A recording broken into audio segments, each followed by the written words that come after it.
त्यामुळे मारहाण करणे काय हा त्यातला मार्ग नाही. आम्ही याच्यावर कडक कारवाई करतोय. घटनेनंतर काही रजिस्टर आजपासून संपावर गेलेले आहे. मी सर्व मुद्रांक अधिकाऱ्यांना विनंती करतोय की कुणीही संपावर जाऊ नये. कारण रोजच्या जर मुद्रांक थांबले तर फार मोठा महसूल त्या ठिकाणी कमी होतो. ठीक आहे, तो बुडत नाही कारण कधी ना कधी त्या नोंदणी होणार आहे.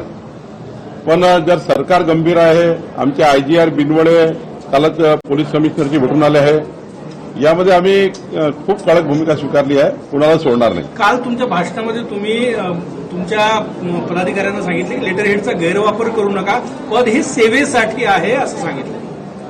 भारतीय जनता पार्टीचा विचार हा पंडित दीनदयाल उपाध्यायजींनी दिलेल्या मूलमंत्रावर आहे. समाजाच्या शेवटच्या व्यक्तीच्या कल्याणाकरता काम करायचं आहे.